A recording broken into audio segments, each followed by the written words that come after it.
Hello everyone. तो आप सभी कैसे हैं? मस्त होंगे, स्वस्थ होंगे, बेस्ट होंगे। बताएंगे जल्दी जल्दी हाल चाल अपना कैसे है।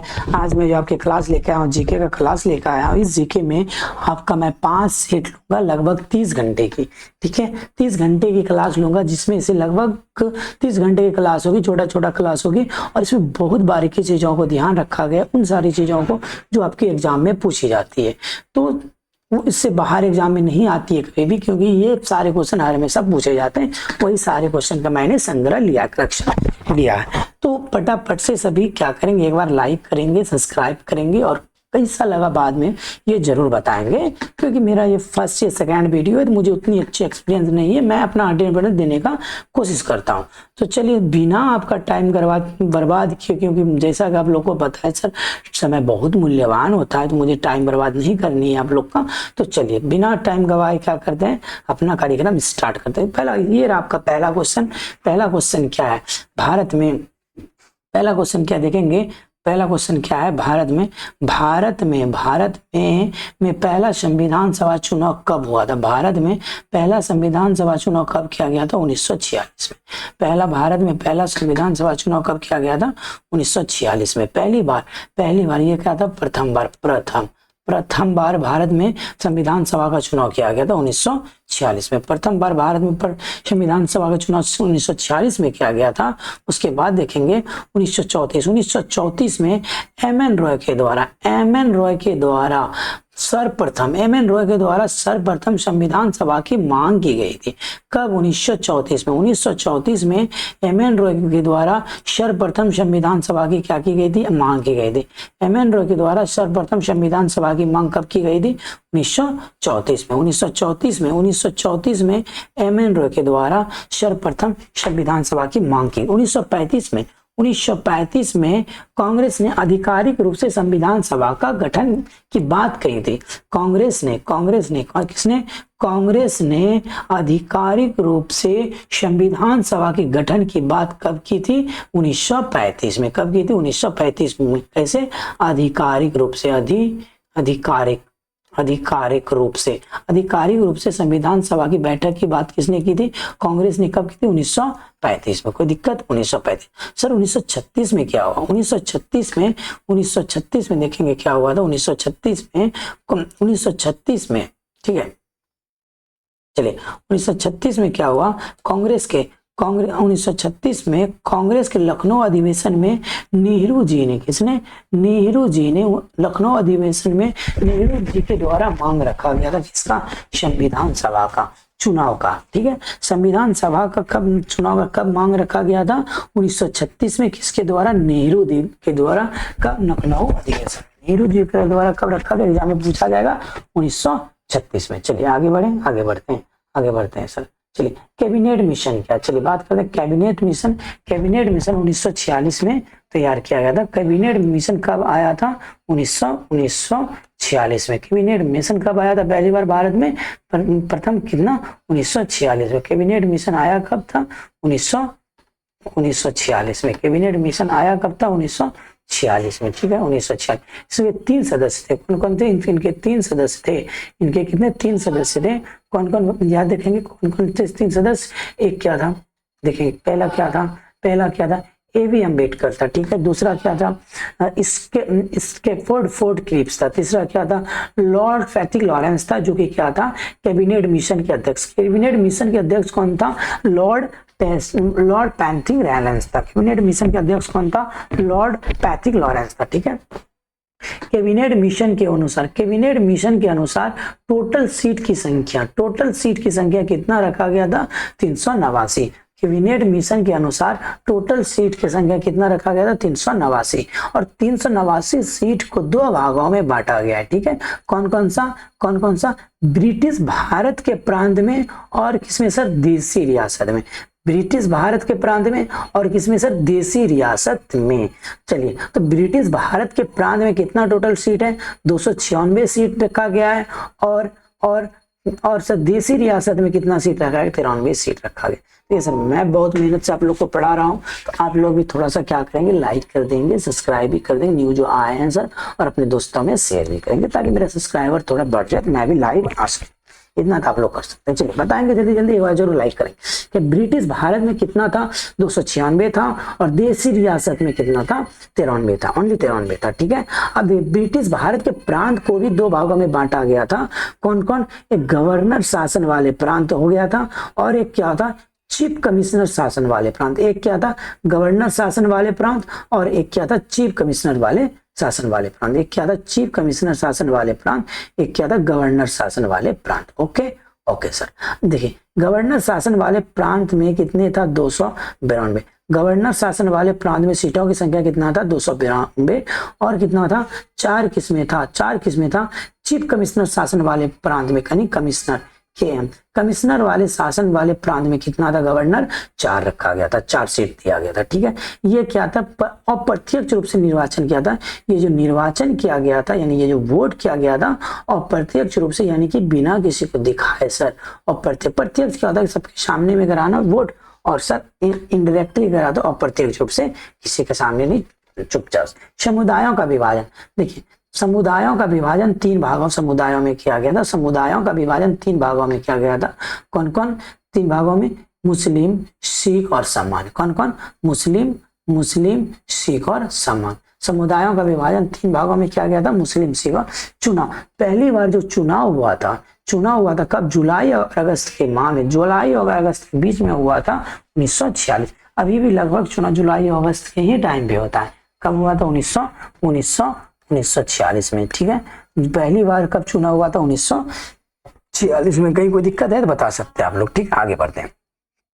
1946 में अब टोटल सीट कितना है? 1946 में टोटल सीट कितना था? 296। ठीक है, टोटल 296 सीट पे कितना मतदान किया गया था? 296 सीट पे किया गया था मतदान किया गया था। 296 सीट्स पे कितना? 296 सीट्स पे मतदान किया गया था।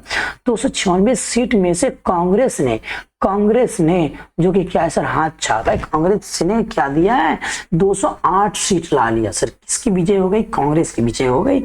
और इसने कितनी सीट लाई? 208 सीट लाई। और मुस्लिम लीग एक पार्टी थी, उसने कितना सीट लाई? 73 सीट, ओनली कितना?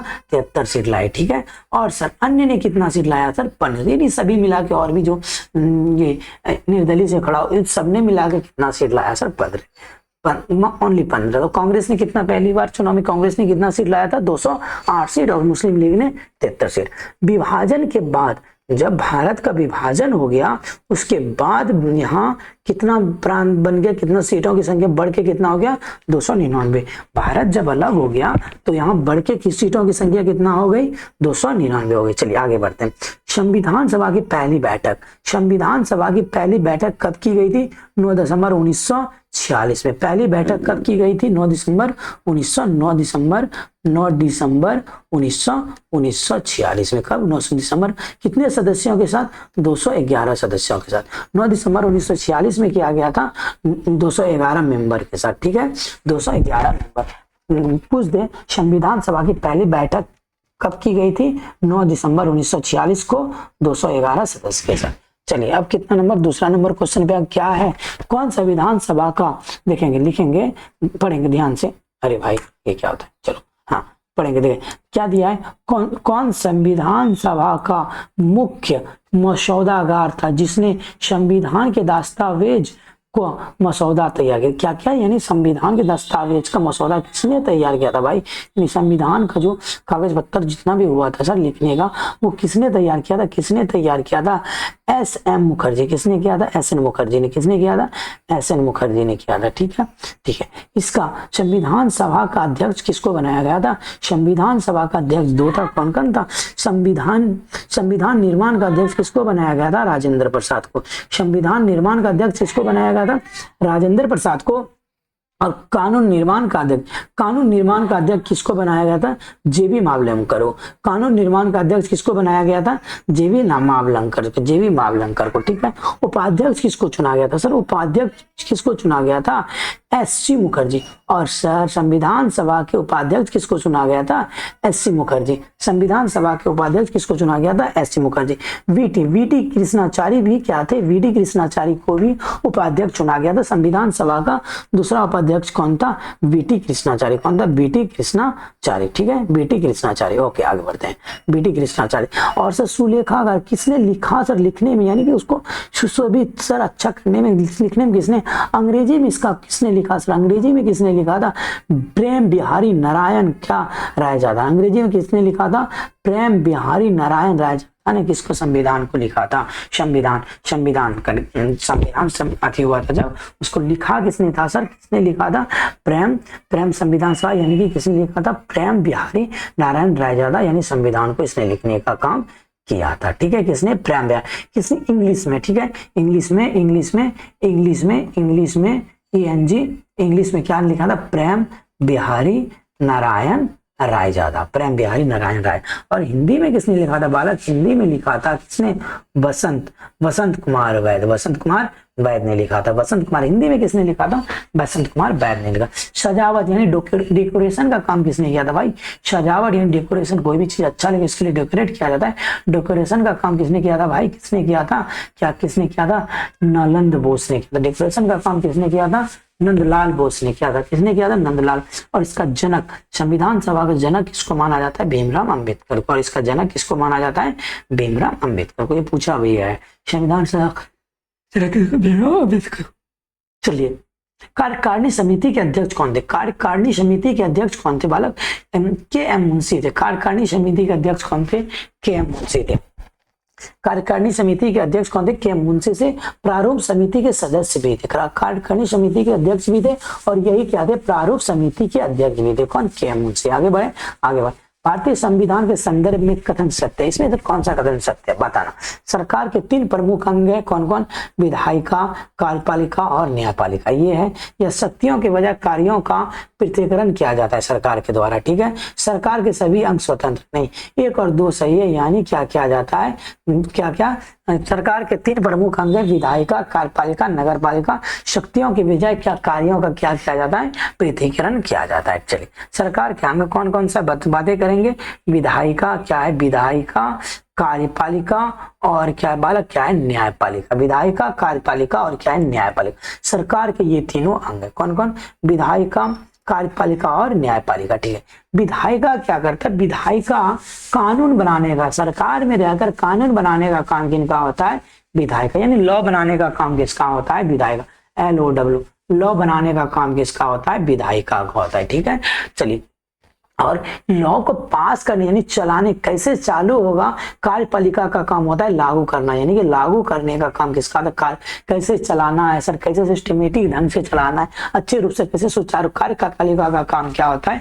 कानून तो किसने बना दिया? विधायिका ने कानून बना दिया, लेकिन चलाने का काम कौन करेगा? कार्यपालिका करेगा। ठीक है, और उस पर यदि कोई गलती करता है उस कानून को, उसको सजा देने का कौन काम करता है भाई? न्यायपालिका करता है। गुड्डा कौन करता है? न्यायपालिका करता है। ठीक है, यानी समीक्षा करने का काम कौन करता है? न्यायपालिका। कानून, देखिए, कानून बनाने का काम कौन? विधायिका किया। कार्यपालिका कानून लागू करता है, और यदि उस कानून को कोई तोड़ता है तो उसको कौन देगा? दंड कौन देने का काम करता है भाई? न्यायपालिका काम करता है। चलिए आगे बढ़े। ये क्या था? विधायिका का काम क्या था? कानून बनाना। पूछा जाएगा कार्यपालिका का काम क्या होता है? कानून को लागू करना। न्यायपालिका का क्या काम क्या होता है? सर सजा देना या समीक्षा करना। चलिए, अब सर कहाँ आते? ज्योग्राफी पे आते हैं। क्या है?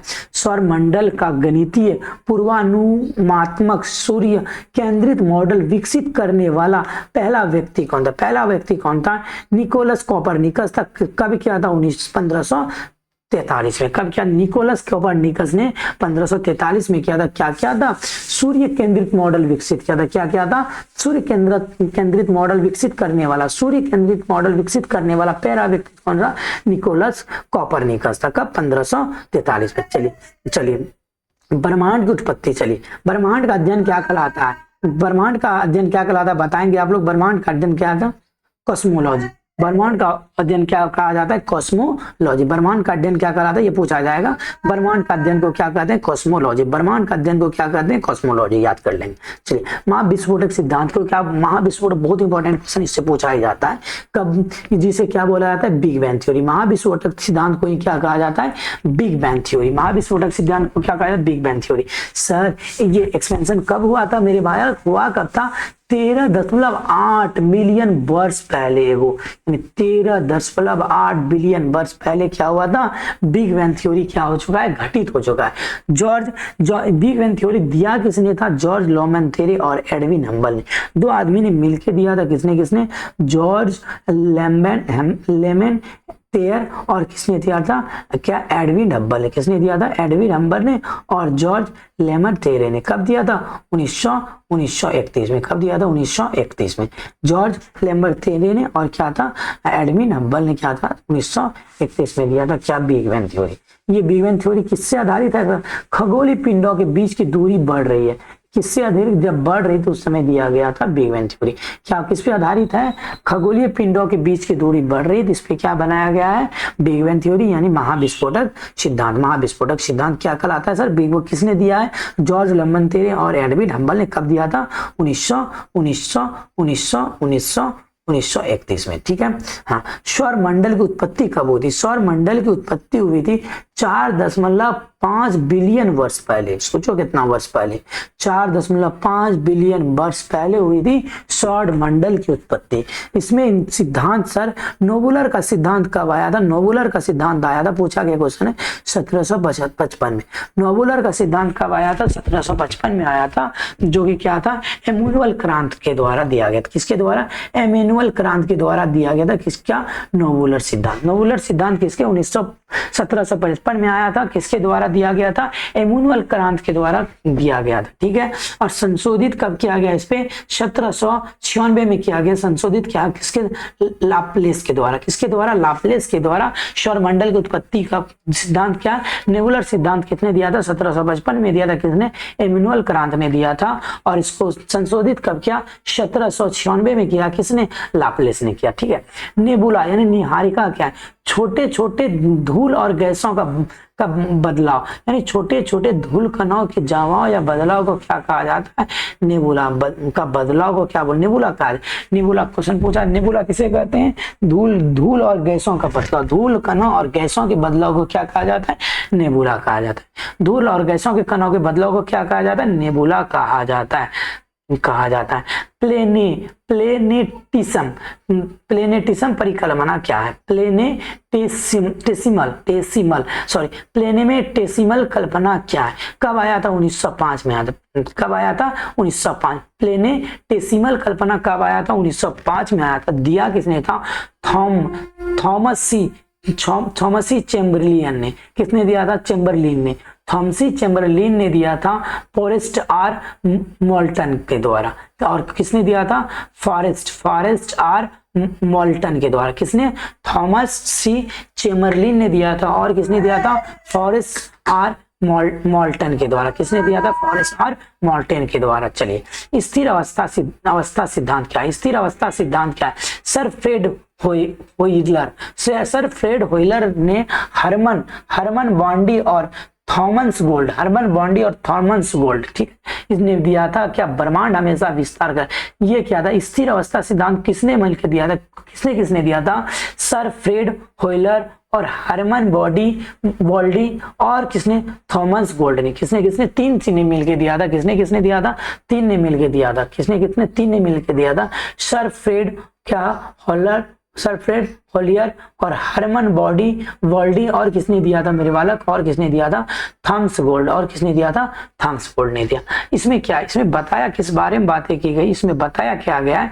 यानी स्थिर अवस्था सिद्धांत में क्या गया? ब्रह्मांड हमेशा विस्तार कर रहा है।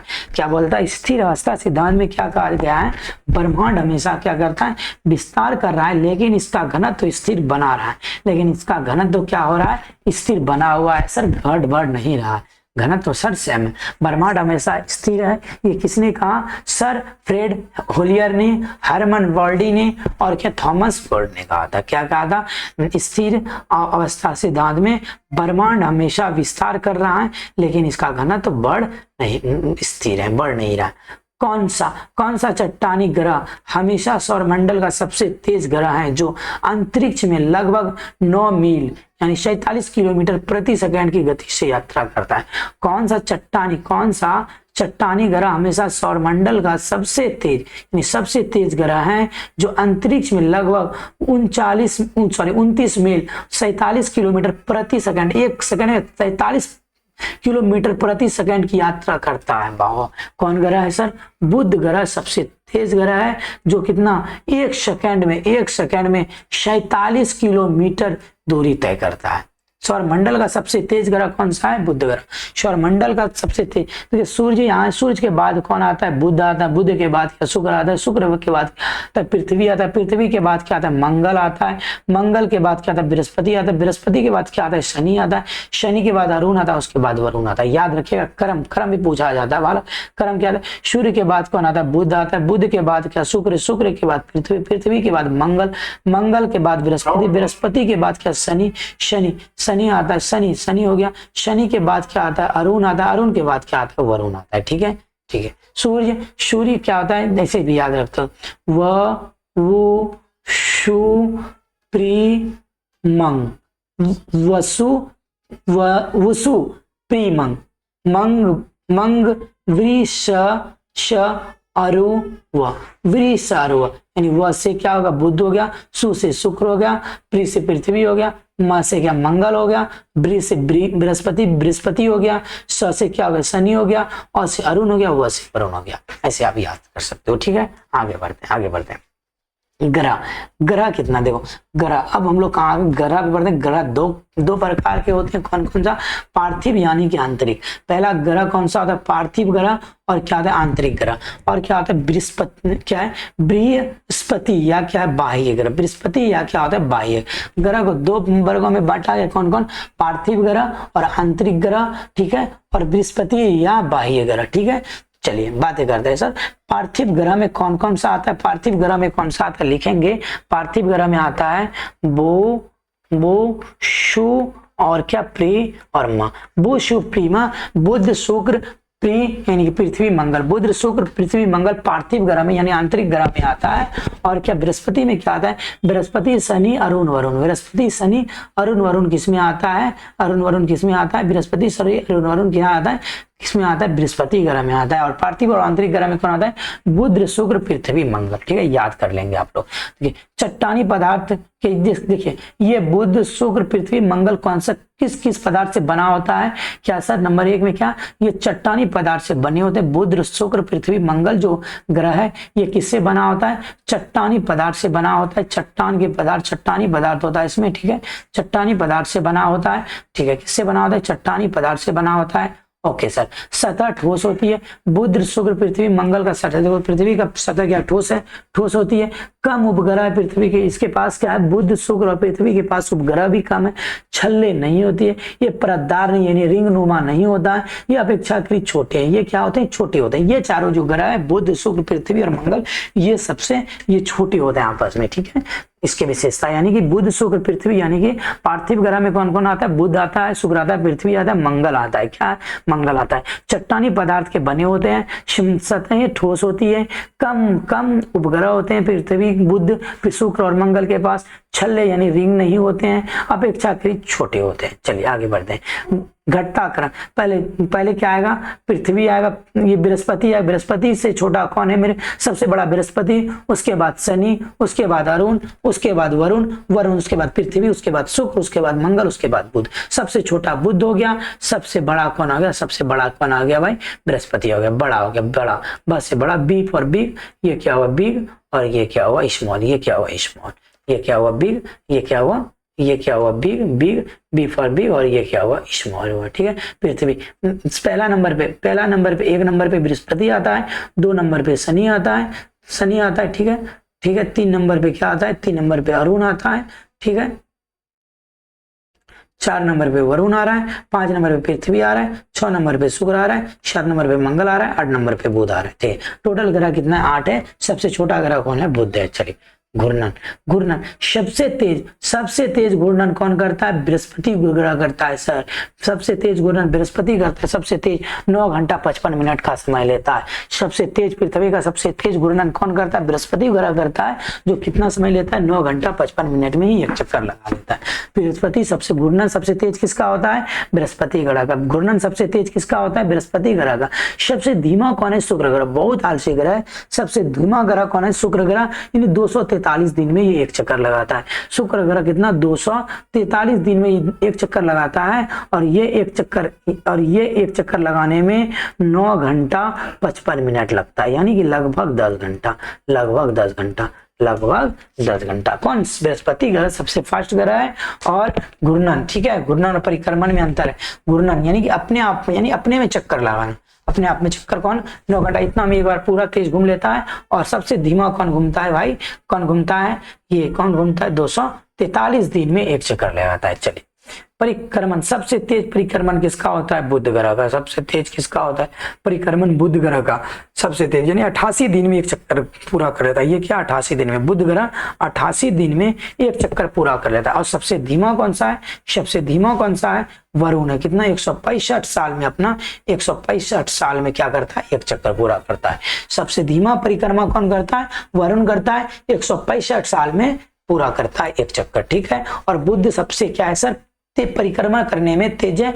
घूर्णन सबसे तेज बृहस्पति का होता है, और परिक्रमण किसका है? बुध का है। घूर्णन सबसे कम किसका है? शुक्र का है। परिक्रमण सबसे कम किसका है? वरुण का है। घूर्णन सबसे तेज बृहस्पति 9 घंटा 55 मिनट, परिक्रमण सबसे तेज बुध 88 दिन में, और घूर्णन सबसे कम शुक्र ग्रह कितना? 243 दिन में, और सबसे परिक्रमण सबसे कम क्या? वरुण 165 साल में। चलिए बातें करेंगे। आर्टिक वृत्त और उत्तरी ध्रुव के बीच के क्षेत्र को क्या कहते हैं? आर्टिक वृत्त और उत्तरी ध्रुव के बीच के क्षेत्र को क्या कहते हैं? शीतकटिबंध कहते हैं।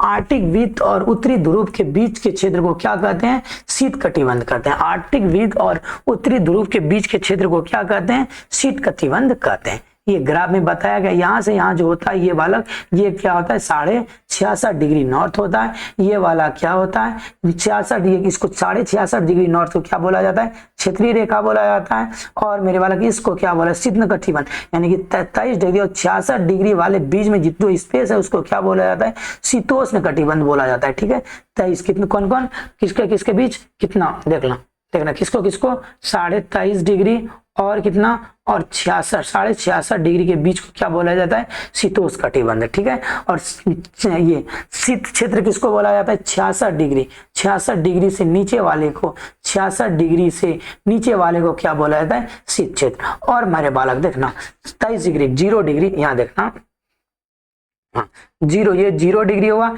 इससे ऊपर 23 डिग्री 23.5 डिग्री और इसके नीचे भी 23.5 डिग्री इन दोनों 23.5 डिग्री इन दोनों के बीच को क्या बोला जाता है? उष्ण कटिबंध। इन दोनों के बीच को क्या बोला जाता है? उष्ण कटिबंध। ठीक है, नीचे भी वही होगा उष्ण कटिबंध, नीचे भी वही होगा 23.5 डिग्री और 63.5 डिग्री के बीच को क्या बोला जाता है? शीतोष्ण कटिबंध बोला जाता है। शीतोष्ण कटिबंध बोला जाता है। और 66 डिग्री के नीचे वाले भाग को क्या बोला जाता है? क्षेत्रीय क्षेत्र, यानी शीत क्षेत्र बोला जाता है। ठीक है, ओके। अक्षांश यानी लैटिट्यूड क्या है? काल्पनिक क्षैतिज रेखा को काल्पनिक क्षैतिज रेखा क्या होता है? लैटिट्यूड होता है। काल्पनिक क्षैतिज रेखा को क्या कहते हैं? लैटिट्यूड होता है। ये क्या होता है? पूर्व से पश्चिम की ओर चलता है। लैटिट्यूड हमेशा किधर से? लैटिट्यूड की दिशा क्या होती है? काल्पनिक रेखा की दिशा क्या होती है? हमेशा क्या होती है? पूर्व से पश्चिम की ओर। काल्पनिक रेखा की दिशा क्या होती है? पूर्व से पश्चिम की ओर होती है। ठीक है, भूमध्य रेखा से किस स्थान की कोणीय दूरी भूमध्य रेखा से किसी स्थान की कोणीय दूरी है। भूमध्य रेखा से किसी स्थान, क्या लैटिट्यूड क्या है? भूमध्य रेखा से किसी स्थान की क्या है? कोणीय दूरी है। भूमध्य रेखा से किसी स्थान की कोणीय दूरी को क्या कहते हैं? लैटिट्यूड कहते हैं। भूमध्य से कोणीय किसी भूमध्य यानी लैटिट्यूड क्या है? भूमध्य से किसी स्थान की कोणीय दूरी को क्या कहते हैं? लैटिट्यूड। अक्षांश की दिशा लैटिट्यूड की दिशा काल्पनिक क्षेत्रीय रेखा जो पूर्व से पश्चिम की होती है। दो अक्षांशों के बीच की दूरी कितना होता है? 111 किलोमीटर। दो अक्षांशों के बीच की दूरी दूरी कितनी होती है? 111 किलोमीटर। दो अक्षांशों के बीच की दूरी कितनी होती है? 111 किलोमीटर। कुल अक्षांश कितना है? 181 है। 181 कुल अक्षांश कितना है? 181 है। कुल अक्षांश कितना है? 181 है। कुल अक्षांश कितना है? 181। लैटिट्यूड टोटल कितना? 181। सभी अक्षांशों के बीच की दूरी समान होती है। सभी अक्षांशों के बीच की दूरी क्या होती है? समान होती है। सभी अक्षांशों के बीच की दूरी क्या होती है? समान होती है। कोई दिक्कत? ओके। अक्षांशी वृत्त कितना है? अक्षांशी वृत्त कितना? 169 है। और अक्षांशी वृत्त कितना? 169। ये सब याद रख लेंगे, बात एग्जाम में डायरेक्ट वन लाइनर में पूछी जाती है। और एक बार क्लास अच्छी लगी हो तो एक बार क्या करेंगे आप लोग? लाइक भी कर देंगे, सब्सक्राइब भी करेंगे और सर अपने दोस्तों में शेयर भी करेंगे। ठीक है। अक्षांशी वृत्त 179। ओके। 0 डिग्री, 0 डिग्री को क्या बोला जाता है? भूमध्य रेखा बोला जाता है। 23.5 डिग्री को कर्क रेखा बोला जाता है। 23.5 डिग्री नॉर्थ को कर्क रेखा बोला जाता है। 23.5 डिग्री साउथ को मकर रेखा बोला जाता है। 66.5 डिग्री नॉर्थ को अटलांटिक वृत्त बोला जाता है। 23.5 डिग्री साउथ को अटलांटिक वृत्त बोला जाता है। ठीक है, आगे चलते हैं। यानी कि 0 डिग्री भूमध्य रेखा, 23.5 डिग्री नॉर्थ कर्क रेखा, 23.5 डिग्री साउथ मकर रेखा, 66.5 डिग्री नॉर्थ अटलांटिक वृत्त और 23.5 डिग्री साउथ अटलांटिक। यहाँ आप लोग बात करें, ये वाला क्या होता है? उष्ण कटिबंध होता है। ये क्या? विषुवत वृत्त होता है। ये पूरा क्षेत्र उष्ण कटिबंध हो जाता है। ये क्या है सर? ये 66 डिग्री और 23 डिग्री के बीच को उत्तरी ध्रुव बोलते हैं। इसको क्या? कर्क रेखा। ये वाला क्या? 23 डिग्री, ये कर्क रेखा है। कर्क रेखा यहाँ भी एक कर्क रेखा। ये क्या है सर? कर्क रेखा। ये नॉर्थ वाला को क्या बोला है? कर्क रेखा। और ये क्या? साउथ वाला क्या बोलते हैं? मकर रेखा। और ये क्या है? शीतोष्ण कटिबंध है सर। 66 डिग्री नीचे वाले को क्या बोलते हैं? शीतोष्ण कटिबंध बोलते हैं। ये दक्षिणी शीत कटिबंध हुआ। ये क्या हुआ? उत्तरी शीत कटिबंध हुआ। और ये दक्षिणी शीतोष्ण कटिबंध वाला क्षेत्र यानी 66 डिग्री और 23.5 डिग्री वाले बीच को क्या कहते हैं? दक्षिणी शीतोष्ण कटिबंध वाला क्षेत्र। और इसको क्या बोलते हैं? उत्तरी शीतोष्ण कटिबंध वाला क्षेत्र। ओके, चलिए आगे बढ़ते हैं। ये क्या? नॉर्थ वाले को क्या कहेंगे? कर्क रेखा और साउथ वाले को क्या कहेंगे? मकर रेखा। चलिए, देशांतर रेखा क्या होती है? लॉन्गिट्यूड क्या होती है? ठीक है, लॉन्गिट्यूड। यहाँ क्या था? लॉन्गिट्यूड। यहाँ क्या था? लैटिट्यूड था। यहाँ ये आप क्या पढ़ेंगे? लॉन्गिट्यूड है। देशांतर रेखा ग्लोब पर काल्पनिक ऊर्ध्वाधर रेखाएं ग्लोब पर काल्पनिक और ऊर्ध्वाधर रेखा जो उत्तर से दक्षिण ध्रुव को जोड़ते हैं उसको क्या बोली जाती है? देशांतर रेखा। ग्लोब पर काल्पनिक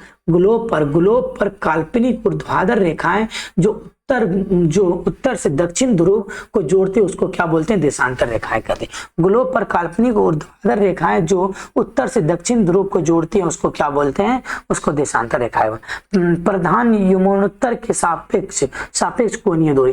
प्रधान यमुनोत्तर के सापेक्ष क्या है सर? कोणीय दूरी को क्या बोलते हैं? देशांतर रेखा बोला है। देशांतर। प्रधान यमुनोत्तर के सापेक्ष कोणीय दूरी को देशांतर रेखा।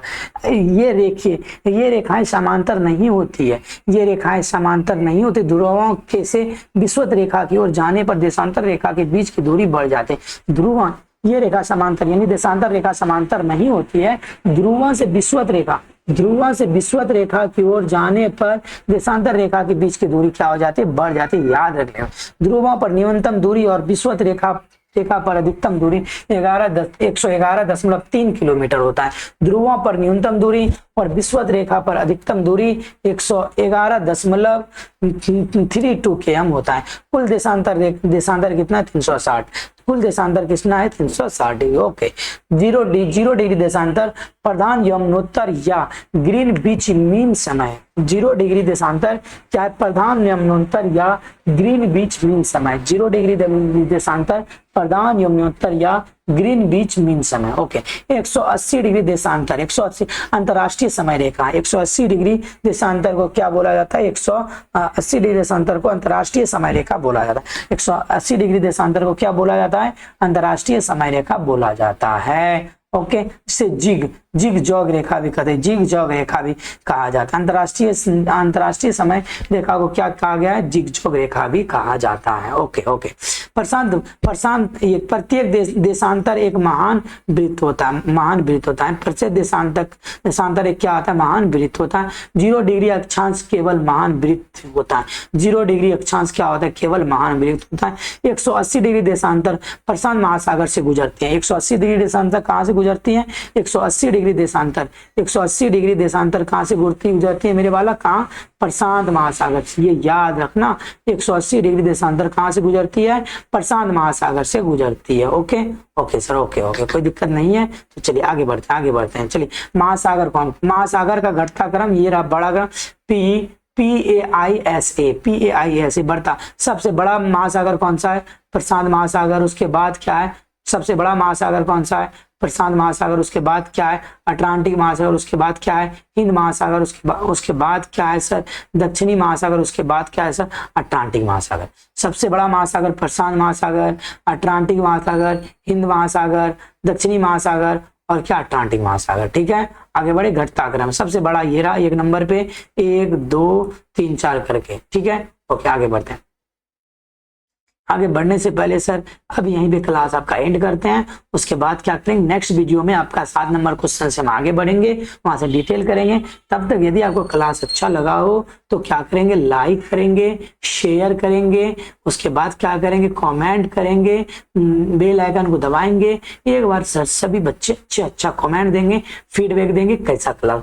अब यदि मेरे साथ इस तरह से क्लास पर डे करती है, आपको जी के बहुत ज्यादा नहीं सर, जो इंपॉर्टेंट सी बातें वही पढ़ाने वाला हूँ, जो एग्जाम में पूछी जाती है वही आपको मैं रिवीजन कराऊंगी। इसे रिवीजन बोला जाता है। तो आप लोग जरूर देखेंगे, पर डे ज्वाइन करेंगे तो लगातार क्वेश्चन देखते रहेंगे। चलिए मैं आपसे अब यहीं से लेता हूं अलविदा। फिर मिलेंगे सर, फिर मिलेंगे नेक्स्ट वीडियो में, तब सर बातें करेंगे बहुत सारा। फिर मिलेंगे नेक्स्ट वीडियो में। अब आगे वीडियो आपका जो भी आए, चलिए ठीक है, मैं मिलते हैं सर नेक्स्ट वीडियो में। तब तक के लिए मैं लेता हूँ अलविदा। आप लोग क्या करेंगे सर, कमेंट करेंगे, शेयर करेंगे, लाइक करेंगे। Bye bye.